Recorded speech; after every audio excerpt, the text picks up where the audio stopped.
Dalam video ini saya akan membahas mengenai pasal 27 ayat 3 dari Undang-Undang Informasi dan Transaksi Elektronik atau yang sering kita sebut dengan UU ITE. Pasal 27 ayat 3 UU ITE berbunyi, setiap orang dengan sengaja dan tanpa hak mendistribusikan dan atau mentransmisikan dan atau membuat dapat diaksesnya informasi elektronik dan atau dokumen elektronik yang memiliki muatan penghinaan dan atau pencemaran nama baik. Pasal ini merupakan bagian dari regulasi yang dirancang untuk mengatur penggunaan dan distribusi informasi di ruang digital Indonesia. Tujuannya adalah untuk melindungi individu dari penyebaran informasi yang dapat merugikan reputasi atau menghina seorang melalui media elektronik. Dalam pasal ini terdapat beberapa kata kunci. Kata kunci yang penting yang harus dipahami. Yang pertama adalah sengaja atau menunjukkan bahwa tindakan tersebut dilakukan dengan kesadaran penuh. Yang kedua adalah tanpa hak, berarti perilaku tidak memiliki izin atau alasan yang sah untuk mendistribusikan atau mentransmisikan informasi tersebut. Yang ketiga adalah informasi elektronik dan atau dokumen elektronik, mencakup segala bentuk pesan, data atau dokumen yang dibuat, dikirim, diterima atau disimpan secara elektronik.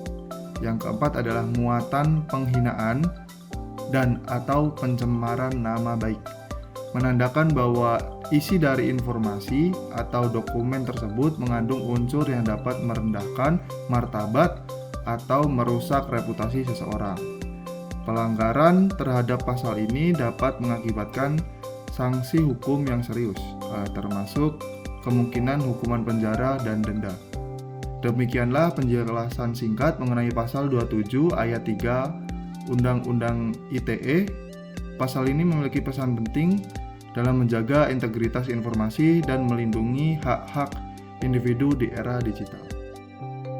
Dalam case pertama, bisa dilihat, ya diketahui bahwa influencer kripto terkenal, Jevanya, tidur di kosan wanita. Dalam berita ini menyiarkan bahwasanya berita ini adalah bohong, karena sebenarnya diketahui bahwa Jevanya di dalam foto tersebut sedang tidur di kosannya sendiri. Hal ini termasuk ke dalam pelanggaran UU ITE, yaitu pencemaran nama baik di media sosial. Berikut adalah kasus pencemaran nama baik yang kedua. Di sini ditangani oleh Polres Aceh Timur, di mana tersangka ZU yang merupakan konten kreator di sini membuat konten yang berisi polisi yang menangkap tersangka narkoba dan narkoba yang disita kembali dijual. Di situ merupakan pencemaran nama baik yang merupakan kasus atau konten yang disampaikan itu tidak benar, sehingga polisi ini mengirim atau melaporkan video tersebut bahwa telah melakukan pencemaran nama baik. Baik, saya akan menjelaskan tentang dampak, sanksi, dan hukuman yang akan diterima pelaku pencemaran nama baik di media sosial.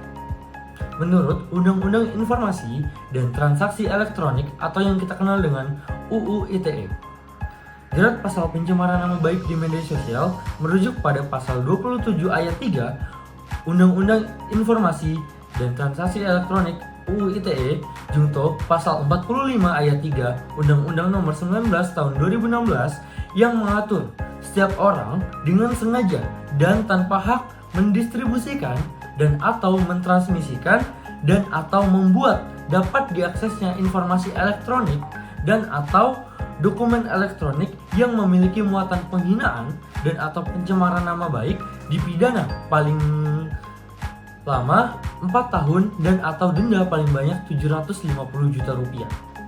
Artinya, apabila seseorang dengan sengaja mencemarkan nama baik seseorang dapat dikenakan hukum pidana penjara paling lama selama 4 tahun dan juga denda paling banyak sebanyak 750 juta rupiah.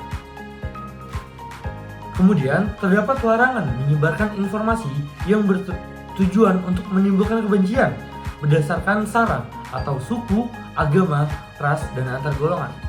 Hal ini diatur dalam pasal 28 ayat 2 Undang-Undang Informasi dan Transaksi Elektronik atau UU ITE Jangto, pasal 45 ayat 2 Undang-Undang Nomor 19 Tahun 2016, yaitu setiap orang dengan sengaja dan tanpa hak menyebarkan informasi yang ditujukan untuk menimbulkan rasa kebencian atau permusuhan individu dan atau kelompok masyarakat tertentu berdasarkan suku, agama, ras, dan antar golongan atau SARA dipidana penjara paling lama 6 tahun dan atau denda paling banyak 1 miliar rupiah.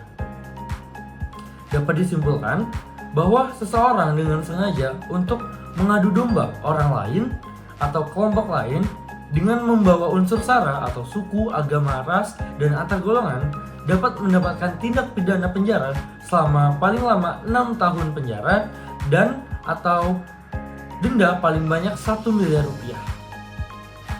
UU ITE tentang pencemaran nama baik di media sosial memiliki beberapa kesimpulan dan himbauan yang penting, yaitu pertama, penting bagi individu untuk memahami batasan hukum dan menggunakan media sosial, termasuk tidak menyebarluaskan informasi yang dapat merugikan dan merusak reputasi orang lain. Yang kedua, upaya pencegahan dan penegakan hukum harus dilakukan secara adil, proporsional untuk menghindari penyalahgunaan hukum tersebut. Himbauan untuk masyarakat adalah untuk menggunakan media sosial dengan bijak dan bertanggung jawab serta menghargai privasi orang lain dan martabat orang lain tersebut. Berinteraksi di dunia dalam berinteraksi di dunia maya. Terima kasih.